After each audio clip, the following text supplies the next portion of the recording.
Good afternoon. I hope everybody's still awake after lunch.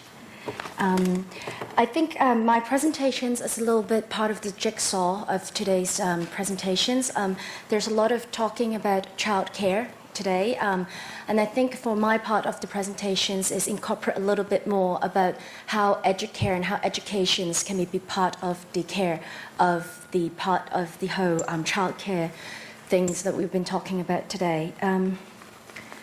So we know developmental surveillance is a system that we want to look at monitoring child development and promote healthy development in both early age and identify problems in their development and provide interventions.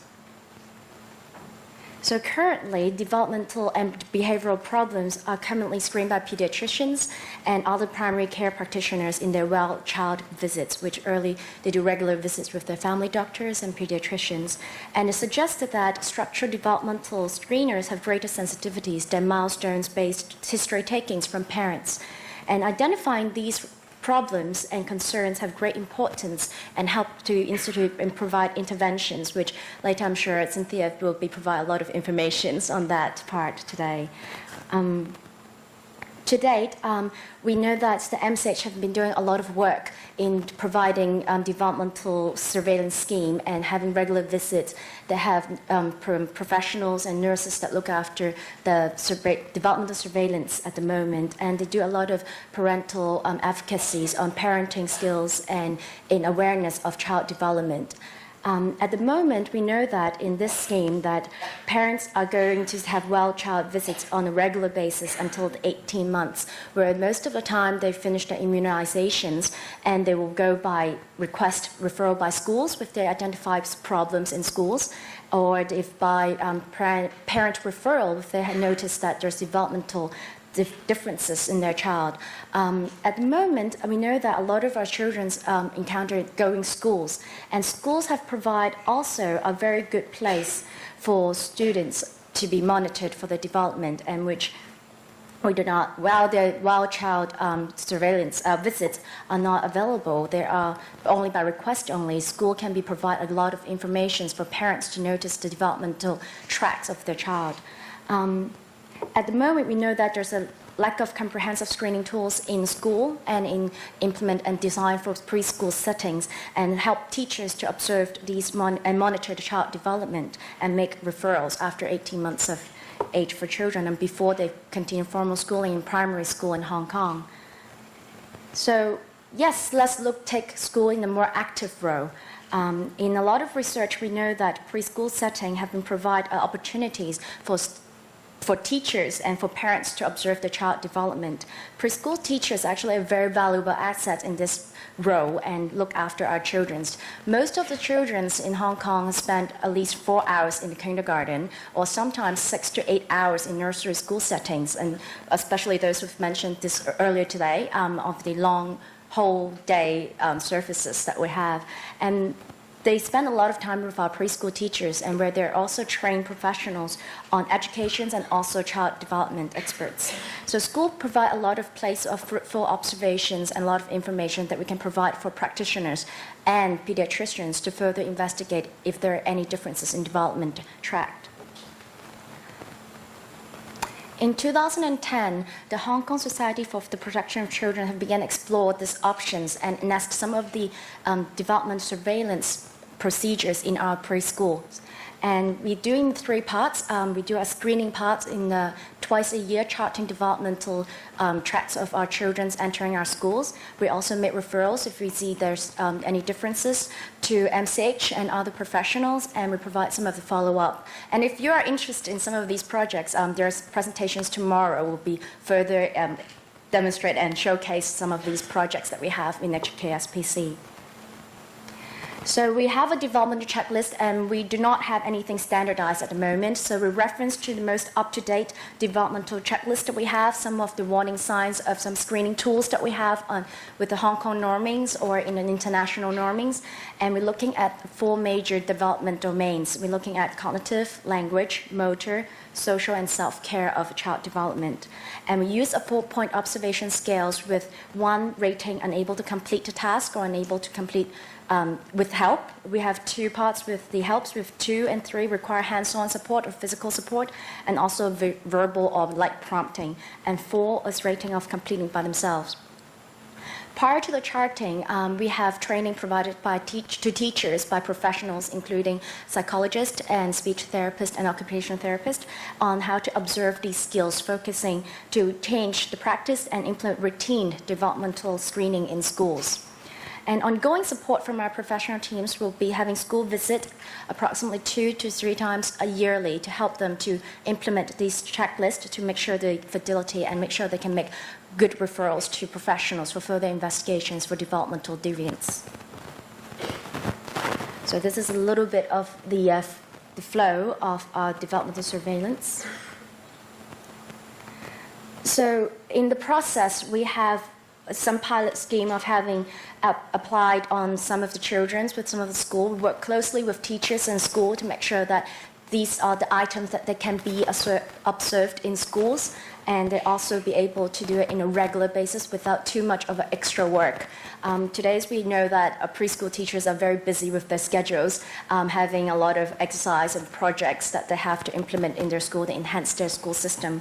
And with pilot phase and with data collected since 2 years ago, and we try to look at a bit of a developmental trend we have within the group of children we're serving in Hong Kong.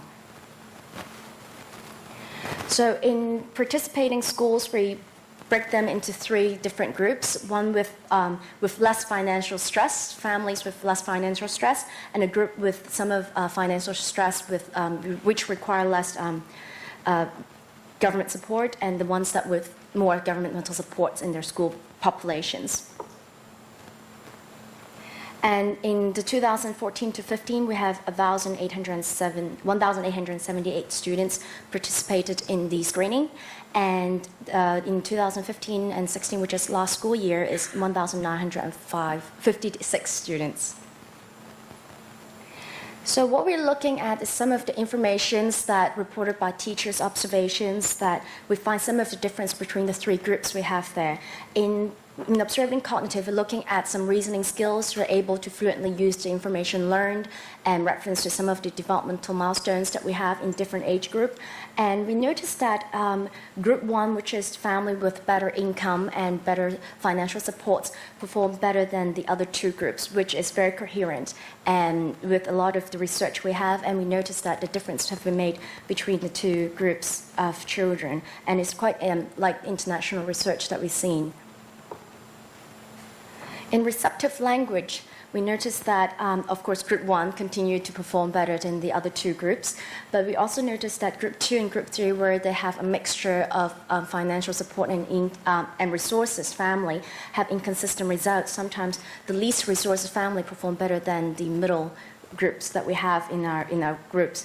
And it might be related to good performance. We know that professional families or well-educated family usually can produce 2,153 words for the children in the average first 3 years of life, whereas other groups have 1,251 or 616 receptive words exposed to their children in previous research. In expressive language, we're actually looking at the students' abilities to use language to formulate grammar, structured and verbal reasoning skills that we have.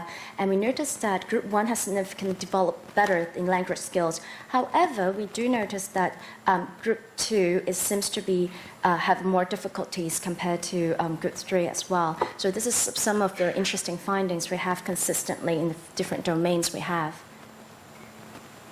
In gross motor, we're looking at motor planning, motor development, and the way how to plan their motors in physical days or movements. And we noticed that Group 1 have significantly better again, but we also find Group 3, which is the least resources, perform better than Group 2. And this is, again, a very inconsistent result that we found compared to the research findings that we have with other places in Hong Kong or internationally. And with fine motors, we also found that group 1 and group 3, which performed better than group 2. And fine motor skills is we're looking at the ability to manipulate tools. We have, for example, scissors, and some of the pre-writing skills, like visual spatial skills, we also look at in these domain in our developmental checklist. And it's interesting finding that we have here as well. For social, we don't find any significant difference between the 3 groups across the years in the preschool 2 to 3 years of age.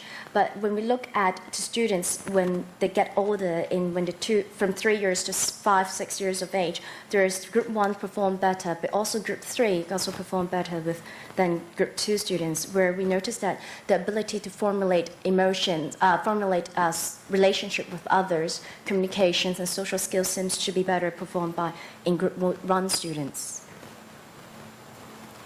And we also found that in self-care ability, whereas group 1 and 3 perform better. And it looks like that a lot of students in group 2 is perform less than compared to the group 1 and group 3 students. So what are we looking at the moment is that we want to see that we notice that group 1 is winning by their starting line. We notice that family with better resources, better income, and better parental educations tends to be better performed than the other two groups of students. We notice that one of the reasons maybe it's because group 2 are what we know as the sandwich class, where they are ineligible to take a lot of the resources in government or non-government organizations, or a lot of projects aimed for poverty and low-income family, where group 2 is basically the sandwiched one, which do not have the resources, but they have this financial stress if they have to spread their resources to different family members. And also, a lot of the group 2 parents are full-time, long working hours parents that have lack of the time to provide stimulations and resources for their children. So what we're looking at right now is perhaps have to reflect when we look at child care and child policy, that looking after these middle-class parents is one of the things that we might want to look at in the future. And we have been doing good jobs in other child developments. They're not only making good progress. And lastly, in looking forward, and hopefully that we can invest, like the theme of today's presentations and the theme of today's symposium, we hopefully to standardize something that we can use in school to have a universal screening to create a developmental safety nets for a lot of students that they might be at risk or possibly have developmental delays, that we can make appropriate referrals and receive appropriate trainings and interventions in the future in a very early stage. Having early identifications and early interventions is possibly one of the best investment we can have, knowing we've been mentioning it today a few times about Heckman's research. We also look at invest in early time, that as early as possible, that we can provide a good stage for students to develop.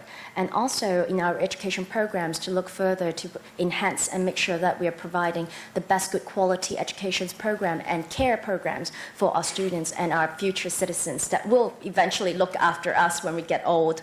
And also evidence-based research is very important, and it's not randomly providing services to students. We're looking at something that we want to provide in structured and evidence-based with good positive results.